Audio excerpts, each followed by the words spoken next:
అప్పుడు హైదరాబాద్ లో ఉండైనా సరే, ఇంట్లో ఉండైనా సరే, ఇంట్లో రోజు షూటింగ్ కలవు కదా. అవును. రోజు ఎవరో ఒకళ్ళు వచ్చి మాట్లాడరు కదా. అవును. దుడ్లో పోయినప్పుడైనా సరే, కనీసం దుడ్లో పోయినప్పుడు స్నానం చేసేప్పుడు ఫోన్ తీసుకొని, అన్నయ్య ఎట్లా, అరే అన్నయ్య శ్రీనివాస అన్నయ్య ఎట్టున్నావురా, ఎట్టున్నావునయ్య, ఏం చేస్తున్నావు, బ్రహ్మంగారు పాల డబ్బులు వస్తున్నాయా, మరి నీకు తిట్టడానికి అన్ని ఏమైనా ఉన్నాయా, సింపుల్. అంతే అంతే సార్ అనుకుంటాము. అంతేగాని ఎప్పుడైనా పలకరిస్తానికి అంటే ఒక్కటి అందరం భయం, ఎవరు లేరు. మా అన్నయ్య వాళ్ళు, మా చిన్నయ్య, మా పెద్దన్నయ్య, మా అక్కయ్య. సార్ ఇప్పుడు మీ తోడబుట్టిన వాళ్ళల్లో ఉంది మీరు, బ్రహ్మానందం గారు, అంతే. అంతే. ఇంకా మీ తోడబుట్టిన ఆడపిల్లలు కూడా ఎవరు లేరు. నా కూతుళ్ళు ఉన్నారు, మా అన్నయ్య గారి కూతుళ్ళు ఉన్నారు. అదే అంటే మీ తోడబుట్టిన వాళ్ళు అంటూ మీరిద్దరే, మీ తల్లి సంతానం మీరిద్దరే ఉన్నారు. మేమిద్దరే ఉన్నాము. ఎప్పుడైనా వచ్చి వెళ్తా ఉంటారు సార్ మీ దగ్గరికి?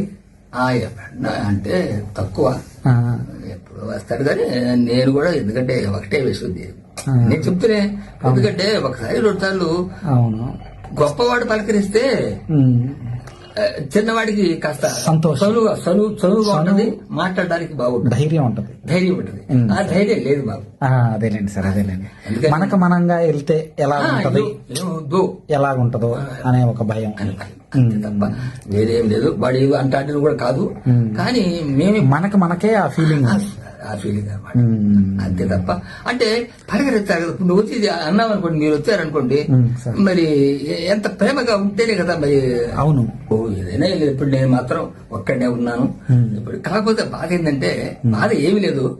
ఏమన్నా ఎట్లా ఉన్నావురా అనా, ఆ ఒక్క మాట, ఆ ఒక్క మాటే సార్. ఏమనుకోండి, ఇది చూపించమాలంటే నాకు, ఎందుకంటే ఎట్లా ఉన్నావునా, ఏం చేస్తున్నావు అవును అంటే ఎంతో, అసలు డబ్బు అక్కర్లేదు, డబ్బులు అక్కర్లేదండి.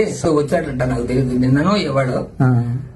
ఇప్పుడు నాకు బాధేసింది, నేనేం నడవలేను, పెట్టలేను. అవునండి సార్, నడవగలుగుతాను కూడా చిన్నగా. ఎక్కడుంటాడు ఏమిటో, అది ఎట్లా పోవాలో ఏమిటి, అంతమంది జనాల్లో ఎత్తుక్కొని వెళ్ళాలి.